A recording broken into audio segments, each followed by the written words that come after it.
Guys, welcome back to puliyinchi. Guys, ഇന്ന് ഒരു different ആയിട്ടുള്ളൊരു വീഡിയോ ആണ് നിങ്ങളുടെ മുന്നിലേക്ക് ഞാൻ എത്തിക്കുന്നത്. ചൂട് കൂടിയ സമയത്തൊക്കെ നമ്മൾ ഏറ്റവും കൂടുതൽ കുടിക്കാൻ ആഗ്രഹിക്കുന്ന ഒരു പാനീയമാണ് കരിക്ക്, ഇളനീരെന്ന് ചില പ്രദേശങ്ങളിൽ പറയും. അപ്പോൾ കരിക്ക് നമ്മൾക്ക് വളരെയധികം ഹെൽപ്ഫുള്ളാണ്. അപ്പോൾ നമ്മൾ കരിക്ക് പറിക്കാനായിട്ട് പോവുകയാണ്.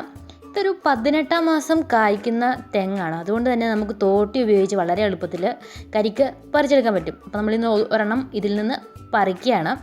അപ്പോൾ തോട്ടി കൊണ്ട് പിടിച്ചിട്ടൊന്നും അവനങ്ങോട്ട് വരുന്നില്ല. നന്നായിട്ടൊന്ന് പിടിച്ച് വലിച്ചപ്പോഴത്തേനും അവനിങ്ങോട്ട് പോന്നു കേട്ടോ. അപ്പോൾ കരിക്ക് നമ്മൾ പറിച്ചു കഴിഞ്ഞു. ഇനി അടുത്ത എന്താണ്, ഒരു വാക്കത്തി എടുക്കുക. എന്നിട്ട് വെട്ടി അതിൻ്റെ ഉള്ളിലെ ഭാഗം കാണുന്നോളം വരെ വെട്ടിയിട്ട് മണ്ട ഭാഗം, അതായത് മുകൾ ഭാഗം ചെറുതായിട്ടൊന്ന് ചെത്തി മാറ്റണം. അപ്പോൾ നമുക്ക് കാണാൻ പറ്റും അതിൻ്റെ ഉള്ളിൽ വെള്ളം അല്ലേ. ഇനിയിപ്പോൾ എന്താണ് പണിയിരിക്കുന്നത്, കുടിക്കുക. അതിനുശേഷം അത് രണ്ടായിട്ട് മുറിച്ച് അതിൻ്റെ ഉള്ളിലെ മാംസഭാഗവും നമുക്ക് കഴിക്കാവുന്നതാണ്. എന്താ അല്ലേ, നാവിൽ വെള്ളം ഊറുന്നുണ്ടായിരിക്കും. ഇനി കരിക്കിൻ്റെ കുറച്ച് ഗുണങ്ങളെപ്പറ്റി ഒന്ന് നോക്കാം. ക്ഷീണമകറ്റാനും ഉന്മേഷം നൽകാനും മാത്രമല്ല, പ്രതിരോധ ശക്തി വർദ്ധിപ്പിക്കുവാനും ഉത്തമമാണ് ഇളനീര്. മധുരമുണ്ടെങ്കിലും പഞ്ചസാരയുടെ അളവ് താരതമ്യേന കുറവാണ് ഇളനീരിൽ. എന്നാൽ സോഡിയം, പൊട്ടാസ്യം, കാൽസ്യം, ക്ലോറൈഡ് എന്നിവ ധാരാളം ഉണ്ട് താനും. ആൻറ്റി ഓക്സിഡൻറ്റുകളുടെയും വിറ്റാമിനുകളുടെയും മിനറലുകളുടെയും സാന്നിധ്യം ഉന്മേഷം പ്രദാനം ചെയ്യുകയും രോഗങ്ങളോട് പൊരുതി നിൽക്കുവാനും നമ്മളെ സഹായിക്കുന്നു. ഗർഭിണികളായ സ്ത്രീകളിൽ ഇളനീര് കുടിക്കുന്നത് ഗർഭസ്ഥ ശിശുവിന് ഗുണം ചെയ്യും.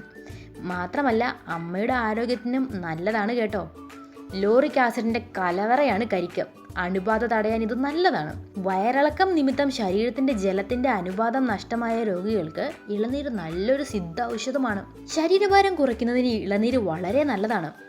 അപ്പോൾ കേട്ടില്ലേ, ഇളനീര് കുടിക്കുന്നത് ശരീരത്തിന് വളരെ വളരെ നല്ലതാണ്. അപ്പം നിങ്ങൾക്ക് എപ്പോഴൊക്കെ ഇളനീര് ആക്സസബിൾ ആയിട്ടുണ്ടോ, ലഭ്യമായിട്ടുണ്ടോ, അപ്പോഴൊക്കെ അത് കഴിക്കാൻ ശ്രമിക്കുക.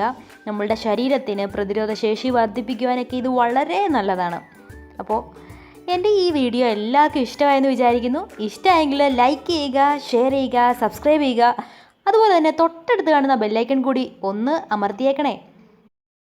അപ്പോൾ ഇനി അടുത്ത വീഡിയോയിൽ കാണുന്നവരെ ബൈ ബൈ ഗായ്സ്.